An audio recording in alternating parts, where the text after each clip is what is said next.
दिनै जोंहा बेयावहाय खैराबारि ब्लक आरो भेरगाव ब्लकनि जइन्ट मिटिं दङमोन ज'हाय आरो बेयावनो दिनै खैराबारि ब्लक कमिटिखौ दानाय जाबाय गोबां मोजां सोद्रोमाफोरखौ लानानैहाय आरो भेरगाव ब्लक कमिटिखौ दानो थाखाय कनभेनिं बडि मोनसे दानानै होनाय जायो दिनै रायजो राजाफ्राथ' खोनाखाबाय अलरेडि दा जोंसो गाव थांनो हाथ'वाखै माने जोङो स्ट्राक्चार दानायाव जुर होग्रोदों जोङो फैगौ सप्तानैसोनि गेजेरावनो गटे स्ट्राक्चारखौ दानायखौ फोजोबनो सानदों दिनै तामुलपुरावबो मिटिं दंमोन बेयावबो डिस्ट्रिक्ट दानायनि थाखाय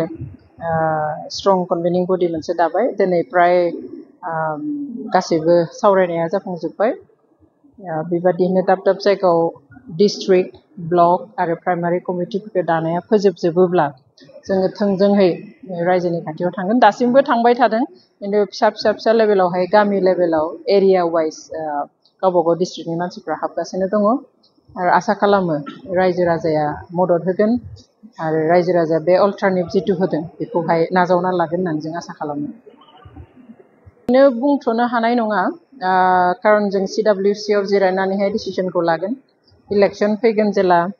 पलिटिकल पार्टी हिसाबै डेफिनेटलि जों बाहागो लागोन नाथाय मोनबेसे सीटावहाय जोङो बाहागो लागोन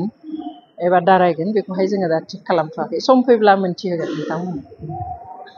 जोङो भेरगाव जिल्लानि सिङाव थानाय खैराबारि ब्लक कमिटि आरो भेरगाव ब्लकनि कनभेनिं बडिखौ जों दाफुंनानै लादों खैराबारि ब्लक कमिटियाव जोङो more than 50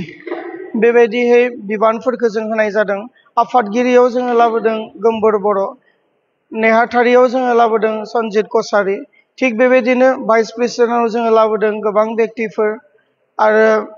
AGS आव जोङो लाबोदों अर्गेनाइजिं सेक्रेटारियाव लाबोदों बेबायदिनो more than 50 बेबायदि ब्लक वार्कार्स बा ब्लकनि मेम्बार्सफोरखौ दिनै जोङो लानानै दिनै जोङो खैराबारि ब्लक कमिटिखौ मोजाङै मोजां दाफुंनो हाबाय रायजो राजानि अननायाव लोगोसे भेरगाव ब्लक हिसाबै दिनै जोङो फुल प्लेजेड खालामाखै कनभेनिं बडि जोङो 14 जनिया कनभेनिं बडि जोङो दानानै होदों फैबाय थानाय साननैसोनि समफोरनि गेजेरावनो जोङो भेरगाव ब्लक कमिटिखौबो जोङो दाफुंगोन आरो बे खैदिनमाननि गेजेरावनो जोङो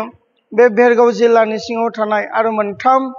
समस्तियाव जोङो ब्लक कमिटिखौ थाबैनो दाफुंगोन आरो बेनि उनावनो जोङो भेरगाव जिल्ला कमिटिखौ जोङो दाफुंनानै होगोन दिनै जोङो खामानि मावनानै बेबायदि गोजोननाय मोनदों जे दिनै रायजो राजाफोरा मोनसे बिकल्प नागिरदों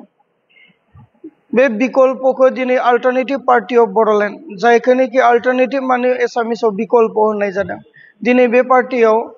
रोजा सुबुंफ्रा फैनानै खामानि मावनो थाखाय आगबारिबोदों दिनै बेबायदि नुथायफोरखौ जोङो नुनानै बिमायनो गोसोआव रंजानाय मोनदों खामानि मावनानै जोङो गोजोननाय मोनदों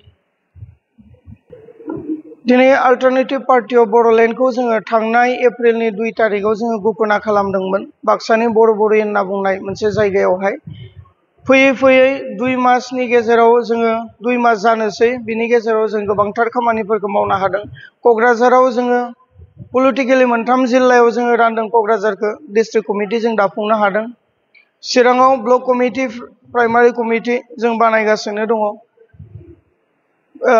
बाक्सा जिल्लायावबो जोङो तामुलपुर जिल्ला कमिटि जोङो दानानै लाबाय आरो बाक्सा मुसलपुर जोङो ब्लक कमिटि जिल्ला कमिटिफोरखौ जों दानानै लानो हाबाय प्राइमारि कमिटिफोरखौ दागासिनो दङ अदालगुरियावबो जोङो प्राय ब्लक कमिटि जोङो दागासिनो प्राइमारि कमिटि दागासिनो आरो थांनाय मंगलबारनिफ्राय जोङो भेरगाव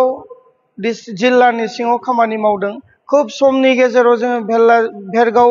जिल्ला कमिटिखौबो जों दाफुंगोन जे जोंनि उद्देश्यआ बेनो जों जाहाथे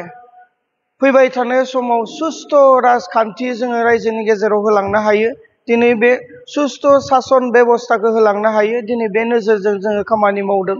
दिनै जोङो नुनो मोनदों जे थांनाय 22 बोसोराव मोनथाम पलिटिकेल पार्टिया दिनै जोंखौ राज खालामलांबाय दा बिनि गेजेरजों हसाके बिथांमोननि मावनाय दांनाय बिथांमोननि साननाय हनाय बेसांखिनि दं दिनै BTCनि नागरिकफोरा जनहादारनफोरा हसाके हुन्थुस्थ' नंगौना नङा बेखौ नायबिजिरनायनि सम जाबाय आरो दिनै जथेस्थ'खिनि सचेतन राइजफोरा दिनै बुंनो नागिरदों जे बिथांमोना जिबायदिहै बे 22 बोसोराव राज खालामलांबाय बेजों दिनै बिटिसिनि 35 लाख जनगणआ सन्तुष्ट नङा दिनै बेखौ फोरमायदों बेनिखायनो दिनै अल्टारनेटिभ पार्टी अफ बड'लेण्डआ खोब खम समनि गेजेरावनो गोबांथार खामानि मावदों गोबां पार्टीनि जानानै आरो जों थाबैनो सेन्ट्रेल कमिटिखौबो फुल प्लेजार खालामफुंनो हागोन बेखौ जों आखाबादि आरो रायजो राजाया जोंजों लोगोसे दङ